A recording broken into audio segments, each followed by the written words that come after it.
भारत जोड़ो यात्रा राहुल गांधी के बयानों को लेकर महाराष्ट्र की सियासत गर्म होती जा रही है। राहुल गांधी लगातार वीर सावरकर के बारे में जो बयान दे रहे हैं उसे महाराष्ट्र के कई राजनीतिक दल समेत राष्ट्रीय पार्टियां भड़क गई हैं। महाराष्ट्र नवनिर्माण सेना ने आज राहुल गांधी की भारत जोड़ो यात्रा का विरोध करने की चेतावनी दी है। राज ठाकरे की पार्टी के कार्यकर्ताओं का दावा है कि वो बुल्ढाना में राहुल गांधी की यात्रा का विरोध करेंगे।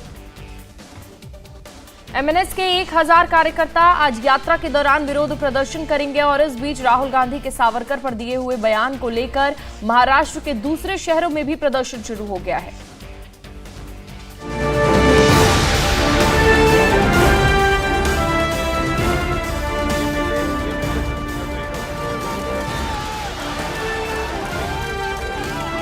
राहुल गांधी के खिलाफ ये प्रदर्शन आज और बढ़ने वाला है। आज राज ठाकरे की पार्टी के कार्यकर्ता भी बुल्ढाना में राहुल के खिलाफ प्रदर्शन करने वाले हैं।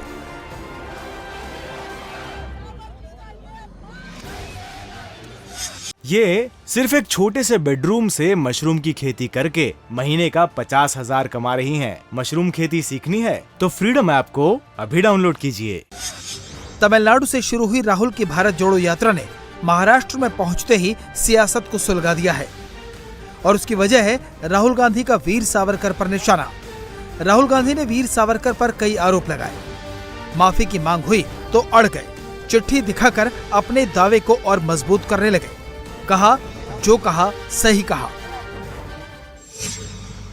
ये मेरी राय है कि जब सावरकर जी ने ये चिट्ठी साइन की, गांधी जी, नेहरू जी, पटेल जी, ये सब सालों जेल में रहे, कोई चिट्ठी साइन नहीं की।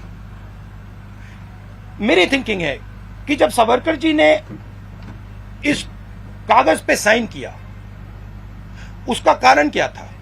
उसका कारण डर था। अगर वो डरते नहीं, वो इसको कभी नहीं साइन करते। और इस सिग्नेचर में धोखा था।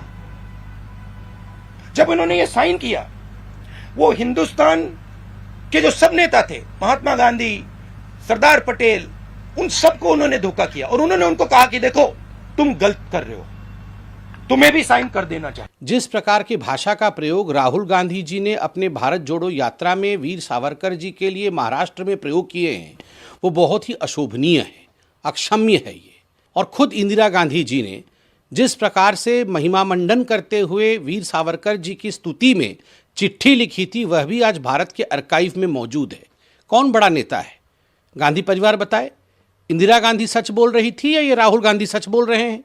इंदिरा गांधी जी ने कहा वीर सावरकर एक सपूत थे हिंदुस्तान के, एक बहुत बड़े योद्धा थे जिन्होंने अंग्रेजों के खिलाफ युद्ध लड़ा। गांधी परिवार को लगता है केवल और केवल उनके परिवार के सदस्य ही स्वतंत्रता संग्रामी थे, उन्हीं के परिवार के सदस्य जेल गए, उन्हीं के परिवार के सदस्य ही भारतवर्ष हैं।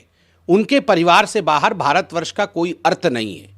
तो ये मानसिकता भारत जोड़ो वाले नहीं है, ये मानसिकता भारत तोड़ो वाले हैं। राहुल गांधी की भारत जोड़ो यात्रा इस वक्त महाराष्ट्र में है और वीर सावरकर पर उनके बयान से महाराष्ट्र की राजनीति गर्मा गई है।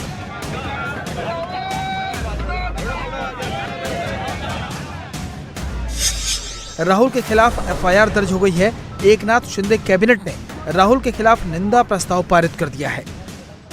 महाराष्ट्र के कई शहरों में पुतले जलाए जा रहे हैं, प्रदर्शन हो रहे हैं। राहुल गांधी के बयान से उद्धव ठाकरे भी मुश्किल में पड़ गए हैं। उन्होंने राहुल के बयान से किनारा तो जरूर किया, लेकिन बीजेपी पर निशाना साधना नहीं भूले। मैंने कहा कि आदरणीय स्वातंत्र्यवीर सावरकर, उनके बारे में हमारे मन में, दिल में श्रद्धा और प्रेम है, निष्ठा है। वो ऐसी जाएगी नहीं, जाने वाली नहीं, और कोई भी कितना भी प्रयत्न करे तो उसको हम हटने नहीं देंगे। लेकिन साथ ही साथ जिन लोगों का स्वातंत्र्य संग्राम जाने ना 75 साल पूरे हो गए, उसके पहले जो भी हमें सवाल कर रहे हैं, उनका योगदान क्या है स्वतंत्रता के लिए? क्या उनके कितने लोग अंदर गए थे, जेल में गए थे, और कितने लोगों ने बलिदान किया है? जिनका कोई योगदान नहीं रहा, ऐसे लोगों को अधिकार नहीं स्वातंत्र्यवीर सावरकर के बारे में हमें सवाल पूछने का।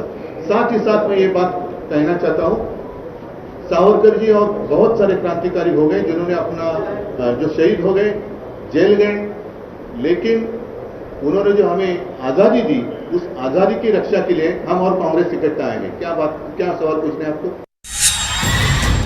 उद्धव ने तो सावरकर पर राहुल के बयान को लेकर अपनी पोजीशन क्लियर करने की कोशिश की, लेकिन एकनाथ शिंदे के साथ साथ डिप्टी सीएम देवेंद्र फडणवीस ने मुद्दे पर कांग्रेस को घेरा।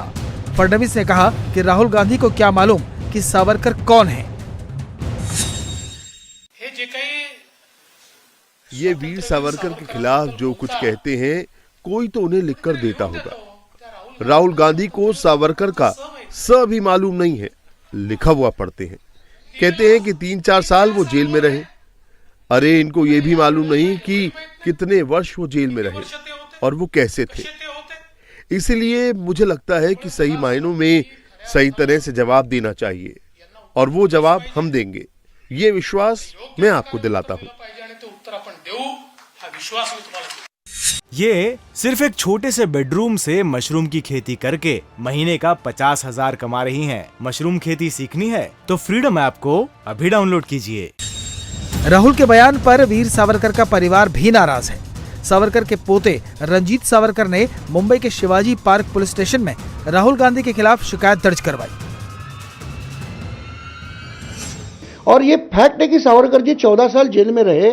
अंडमान में उन्हें जो कोठरी में रखा था वो 10/12 की थी, मगर रत्नागिरी में आने के बाद उनको 6/8 की कोठरी में रखा था 3 साल। तो इतने अत्याचार उन्होंने सही, इतना कोई कांग्रेस का नेता दिखाओ मुझे कि इतने अत्याचार किसने। उसके बाद 13 साल उन्हें रत्नागिरी में स्थानबद्ध किया, 13 साल रखा, मगर आखिरी के 6 महीने में उन्हें कोई 60 रुपये भत्ता जो कानूनन देना चाहिए, क्योंकि वो बैरिस्टर थे, उनको वकीली करने की परमिशन सरकार ने नहीं दी। तो आप किसी की उपजीविका बंद करके उसे रख नहीं सकते, तो ये कानून था। और ये सावरकर ही नहीं, कांग्रेस के कई नेताओं को ऐसे भत्ते मिले हैं और पंजाब में जो मिला वो तो मिनिमम 150 रुपये मिला। राहुल गांधी की चिट्ठी में बीजेपी अब इंदिरा गांधी की चिट्ठी ले आई है, जिसमें सावरकर को आजादी की लड़ाई का सच्चा सिपाही बताया गया है। अब देखना है कि राहुल गांधी अपनी दादी इंदिरा गांधी की सावरकर को दी गई इस शाबाशी का क्या जवाब देते हैं। इंडिया टीवी हर वक्त हर जगह डाउनलोड करने के लिए सर्च करें India TV news Google play store या ऐप स्टोर पर।